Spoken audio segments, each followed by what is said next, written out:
Hello everyone, here we are going to discuss John Dryden is the father of English criticism. And it all starts with Dr. Johnson, who for the first time declared John Dryden is the father of English criticism.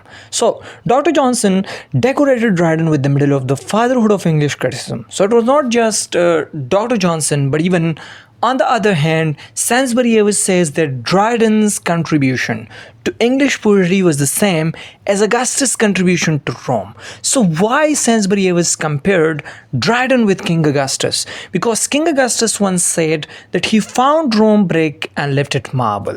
It means that King Augustus transformed Rome from a state of underdevelopment to one of prosperity. So Rome was underdeveloped when King Augustus arrived and he left it thriving. Same is the case for the literature.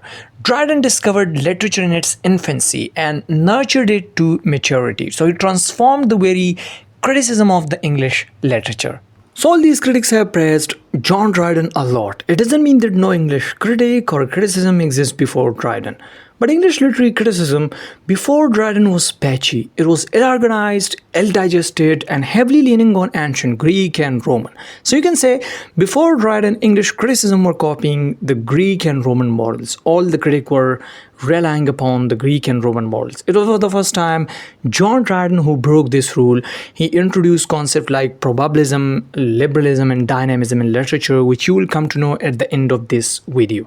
Besides this, there was little descriptive criticism. So John Dryden introduced descriptive criticism in English literature in a broader spectrum. What is descriptive criticism? We are going to discuss George Watson's division of criticism. George Watson, in his work, The Literary Critics, divided criticism into three broad categories: legislative criticism, theoretical criticism, and descriptive criticism. Legislative criticism is what you can say judgmental sort of criticism, and it claims to teach the poet how to write or what to write or how to write better. Here's an example.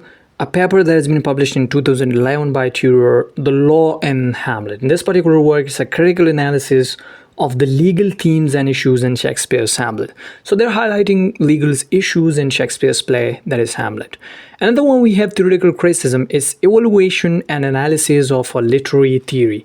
So for example, you can go for patriarchal assumptions in Shakespeare's Hamlet through a feminist lens, or you can go for analyzing the representation of colonialism in Joseph Conrad's Heart of Darkness using the post-colonial theory. So you can go for different evaluation and analysis of different theories. And the third one is descriptive criticism, describing a literary work's features and structures. It's a more detailed and even objective account of works. It's subjective in the sense that writers are not passing any personal remarks, what to write or how to write, like legislative criticism. It's just descriptive criticism. They're just describing components of a work like plot, characters, themes, and samples. So descriptive criticism flourished in the hands of Dryden. Dryden was just describing a literary work. He was not passing any personal remarks.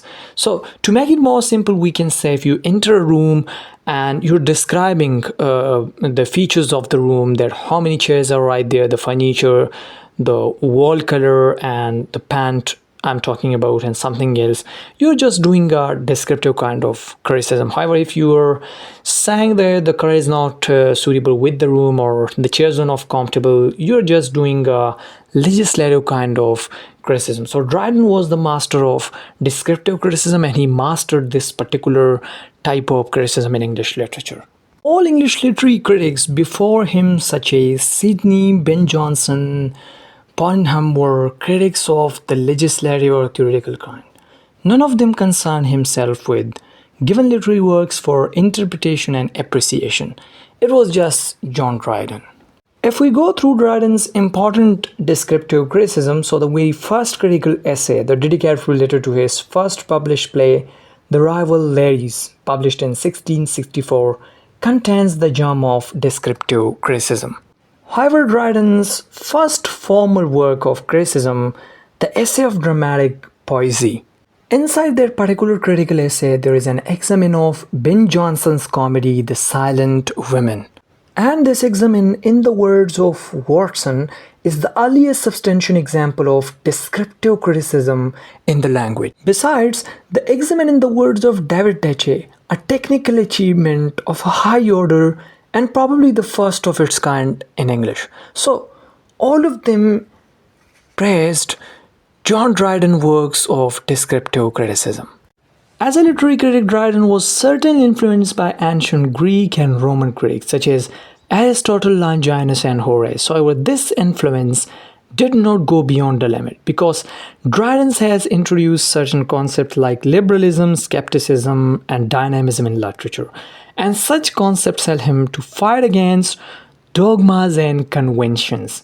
He even discarded Aristotle's three unities. He though favored regularities to some extent, but he refused to worship the rules.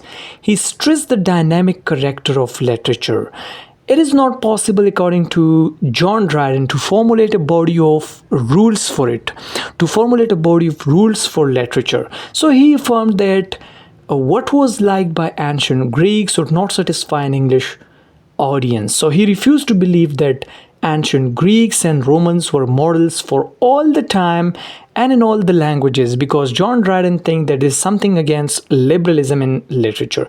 And even he said that Aristotle drew his models of tragedy from Sophocles and Euripides, and if he had seen ours, might have changed his mind. So Dryden was liberal and he introduced dynamic characters in literature, and he said that we are not to follow the ancient models that much strictly.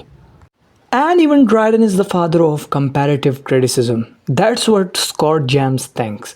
So Scott James has given a remark that Dryden opens a new field of comparative criticism, because in the course of his critical work, Dryden critically compares Shakespeare and Ben Jonson, Chaucer and Ovid, Chaucer and Boccaccio, Horace and Juvenal, ancient and modern drama, contemporary French and English drama, Elizabethan and Restoration drama, rhyme and blank verse as vehicles of drama, and so on. So this method of comparative criticism is very rewarding and illuminating and a favorite instrument of modern critics. So he has been regarded as a father of comparative criticism by Scott James. That's all for today. Stay tuned with us for more videos like this.